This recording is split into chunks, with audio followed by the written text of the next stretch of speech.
Labdien, es teiktu tā, Latvijas dīvaini, pie kuriem es pieskaitu, protams, arī pats sevi.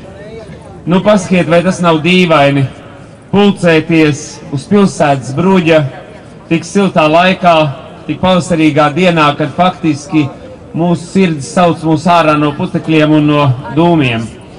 Nu, pasakiet, vai tas nav dīvaini pulcēties tik mazā pulkā un mēģināt skaidrot viens otram lietas, ko faktiski mēs ļoti labi zinām.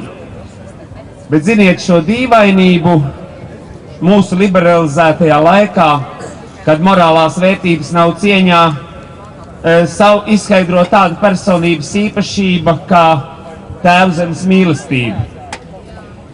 Tepat netālu Saeimas namā notiek svinīga sēde ar himnas dziedāšanu par godu 4. maija neatkarības atjaunošanai. Es jums teikšu tādas kā dzīves mēra laikā. Un var jau saprast, tāpēc, ka šiem tautas kalpiem šis 4. maijs atnes svaru, ļāvis piesavināties svaru, kuru, ja mēs skatāmies aptaujās, viņiem faktiski tādas no tautas nav dota. Un Saeimas uzticības procentuālā likme ir ļoti, ļoti zema. Skumjākais ir tas, ka mūsu tautiešu prātus jauc cilvēki, kuri sevi uzskata par nacionālo bloku, par valsts patriotiem, par nacionāli domājošiem. Bet, ja mēs paskatāmies uz viņu darbiem, tad ir naskākie valsts neatkarības iznīcinātāji. Ar vieglu roku nobalsodami par eiro ieviešanu un tikpat naski garīgi slimu izglītības ministru nomainīt ar cilvēku, kurš neprot latviski domāt. Taču tikai latviska domāšana var būt valstiska domāšana valstī, kuru sauc par Latviju.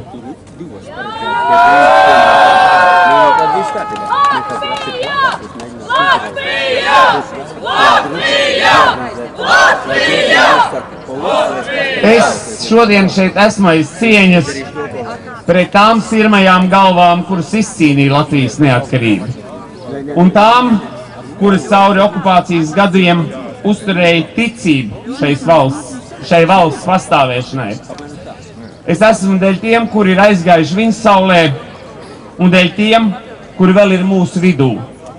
Un jāsaka, ka daļai no šiem cilvēkiem arvien ir skaidrs prāts, bet viņu fiziskie spēki ir par vājiem, lai atnāktu šeit.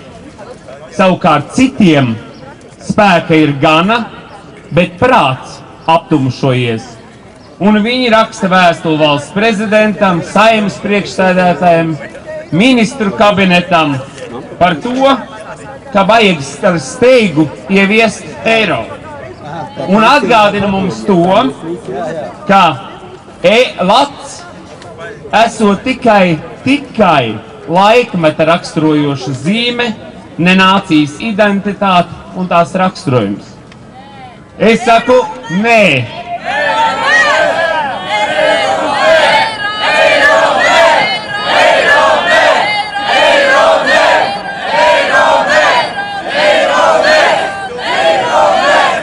Jā, nē, cienītie rietumu pakalpiņi un impotentās inteliģences pārstāvji. Lats, tāpat kā domāšana, kā valoda, kā kultūra, kā tradīcijas, ir mūsu nacionālā identitāte.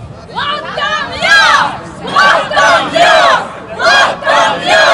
Latvijam jā! Latvijam jā! Latvijam jā!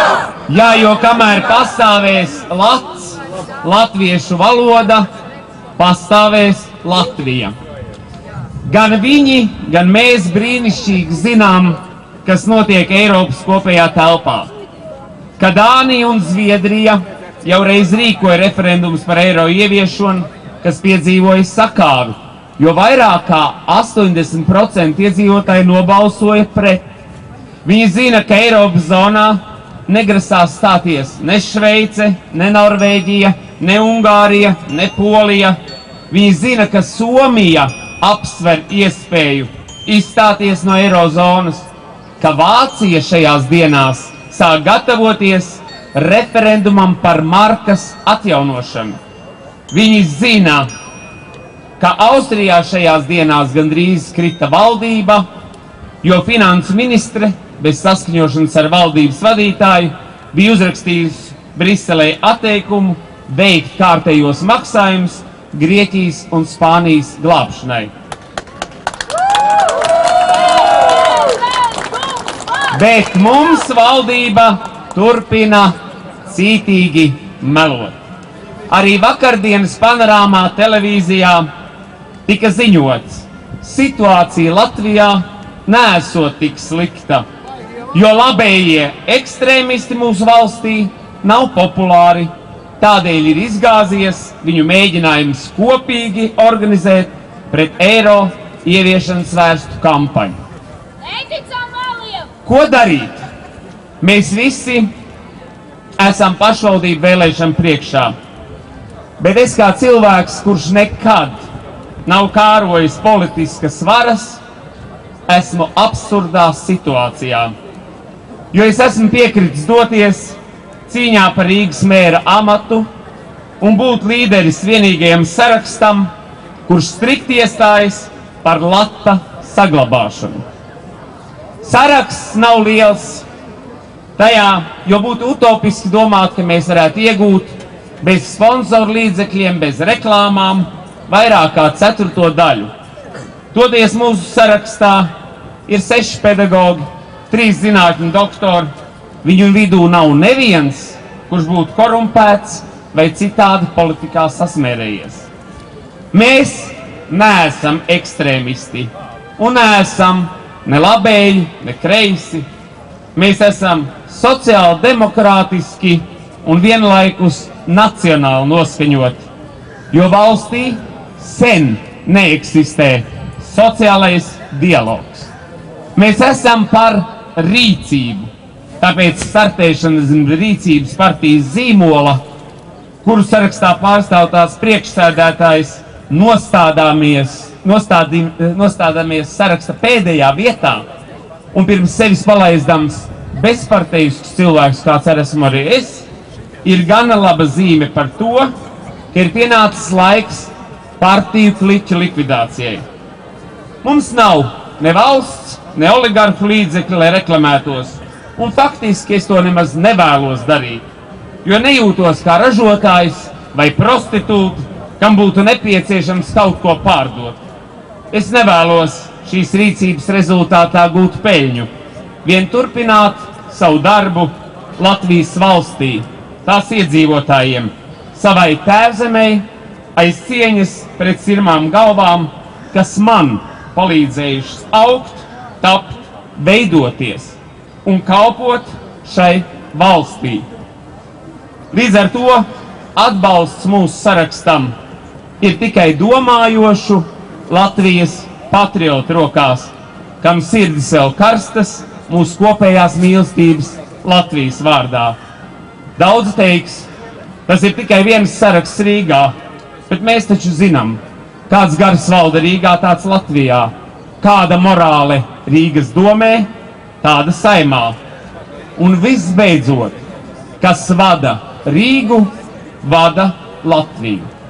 Daudzi teiks, ka pašvaldību vēlēšanas nav tas brīdis, kad jārunā par latu saglabāšanu, bet es teikšu, ir. Nevelti dažas dienas atpakaļ, 2. maijā, Lielbritānijā partija, kura aicina izstāties no Eiropas Savienības, pašvaldību vēlēšanās ieguva 26% iedzīvotāju atbalstu. Tāpēc es ļoti ceru, ka ja jums tik tiešām ir apnicis dzīvot, izliekoties, melojot starp negodīgiem politiķiem, ka jūs iesiet no mājas uz māju, ņemsiet rokā telefonus, kurus sarunas jums papildus izdevumus Latvijā vairs nerada, zvanīsiet saviem draugiem un teiksiet, glābsim Latu, glābsim Rīgu, glābsim Latvijas valsti. Balsosim Rīgā tāpat kā Lielbritānijā par eiro kritisku komandu, kura vienīgā iestājas par lata un tā tad arī par Latvijas valsts neatkarības saglabāšanu.